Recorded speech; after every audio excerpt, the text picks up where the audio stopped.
what is going on, my friends? Welcome back. It is yet another Friday, and so that means it is yet another Zer day, my friends. We're going to take a look at what Mr. Zer has.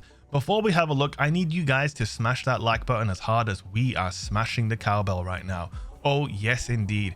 What this video needs is not more cowbell, but more likes, comments, and subscribes. Okay, that was a little cheesy, but hey, listen, man, you gotta love it. You've got to love these impromptu meetings at Zer. Anyway, let's take a look at what our boy has in stock today. So the first thing that's absolutely standing out to me right now as I look at Mr. Zer's inventory is without a doubt the Khepri Sting. Yep, the Khepri Sting, it is kind of vicious. It's one of the most meta exotics right now in the game. So what does Khepri Sting do? It basically gives you wall hacks for about 2 to 3 seconds after using your smoke grenade. This is absolutely insane in trials. So you know what? This weekend you might really need that information. And so Khepri Sting just got even better. It's absolutely insane when you pair it up with Arbalest that he sold last week. I want to clear something up as well. Last week he was selling Arbalest and I was like, don't buy it, it's terrible. The only reason I was saying that is because obviously it's a very annoying gun to play against in PvP. Some of you guys are new viewers though, so I do need to let you guys know that you should have bought Arbalest. I hope you did.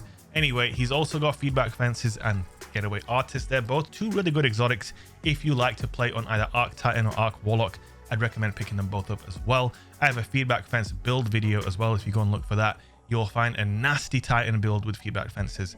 Obviously, Khepri Sting with the linear is disgusting as well. Now he has a dire promise and I got excited until I saw he has auto loading and osmosis. So yeah, unfortunate. Close, but not quite close enough. He's got a wolf tone draw here. It's probably the best weapon out of the legendaries he has, I would say. It's got impulse amplifier, which is very good on a bow. It's got some decent perks on it. So if you need an arc bow, that is definitely one to get. Whispering Slab with a kinetic bow. Again, if you need a bow, Zer's got you covered this weekend, definitely. But the Icalos sniper, I've never been a fan of this. I just don't like rapid fire snipers in general.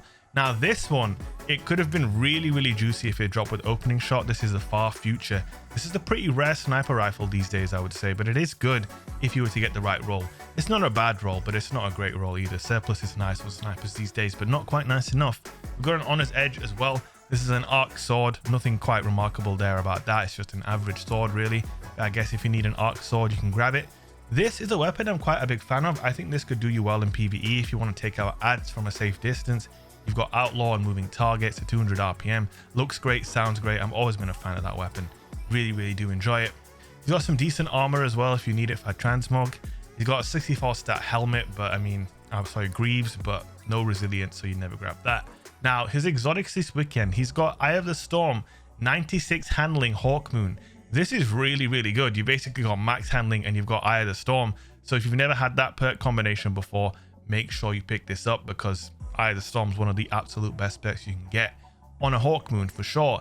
And it's the same thing with the Deadman's Tail. He's got Vorpal Weapon, and when Vorpal Weapon Deadman's Tail ran the Crucible, well, it ran the Crucible. So if you never got it, now is the time, because if it gets buffed again and DMT starts running things, well, this was the best PvP role that we had. So normally when I land on Disjunction, it's basically a rule of mine to just back out and leave, but because we're using a scout rifle, that's right, I decided to take out the old Night Watch just to show you it, since it's a really nice weapon in my opinion. Well, hey, big map, for once I'll play Disjunction. Hey, so this is a rare one, my friends. It's a rare DFP on Disjunction moment, so don't forget to slap that like button to commemorate this insane moment. We're also pairing it up with a sidearm because, you know, scout sidearm, it goes together well in it. Peanut butter and jelly in it, like you mans eat over there. Over here in England, we call it peanut butter and jam, just letting you know. You know what I'm saying? Oh, are we going to start a debate now?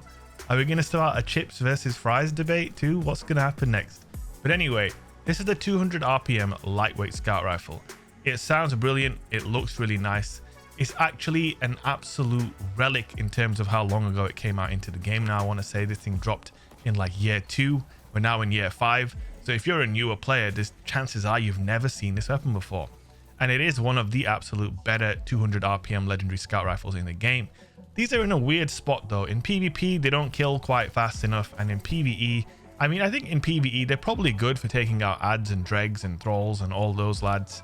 You know, when you're really far away and you need that option. Do believe anti-barrier scout is what you need in Grandmaster Nightfalls this season. So again, if you need a good scout rifle, Moving Target and Outlaw is a pretty damn good combination, because obviously Outlaw is going to give you those reloads, Moving Target is going to give you the strafe speed, a bit more aim assist. So this could be a Grandmaster Nightfall weapon for you when you need that anti-barrier action. Ooh, he's shooting my body, man. That guy did not like getting killed by this weapon. Don't like the night watch, my friends? Come on, man. My watch has just begun. It's a Game of Thrones quote, but listen, I've kind of blocked Game of Thrones out of my mind since, you know, that ending, you know? We don't want to talk about it. Also, I'm a little bit ill. I don't know if you guys can tell.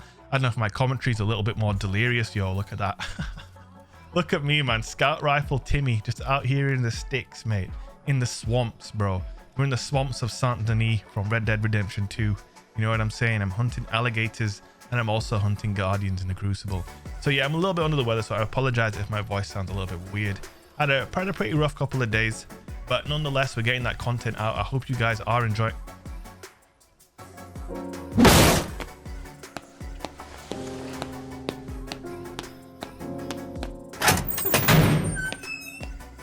Ward of Dawn, the only super where you can lose it without it ever appearing. Absolutely love that. And another Ward of Dawn gets popped. Hey man, it wasn't my Ward of Dawn, but I still want revenge. But anyway, guys, the point is this scout rifle is pretty damn good. Xer has a bunch of offerings this weekend. I'm really worried about trials with that Khepri Sting this weekend. It's going to be absolutely obnoxious, man. But yeah, Khepri Sting is really powerful. Got some pretty good exotics there. The Hawk Moon, the DMT, you know, you got the feedback fences. Feedback fences are slept on. If you're a Titan main, I really recommend grabbing that and going to watch my Arc Titan feedback fence build. Just type DFP feedback fence. You'll probably find the build video on my channel. And if you put that build together, you'll be blown away by the power. Khepri Sting, not quite needing a build. You literally put it on and equip a linear fusion rifle and you're done. So not quite the same thing, but it's arguably way more powerful than the old Arc Titan feedback fence shenanigans that you could be getting into. And then this Night Watch, you know, on big maps in PvP, it can get the job done. And then in GMs, it will definitely get the job done. Just a general daily driver type of weapon there with the Night Watch. So there it is, my friends. That is the end of the video. I want to give a shout out to my sponsors, Evolve and Battle Beaver Customs. Make sure you use code DFP if you want to snag any of their awesome products. Hope you guys enjoyed it, and I will see you guys in the next one. Peace.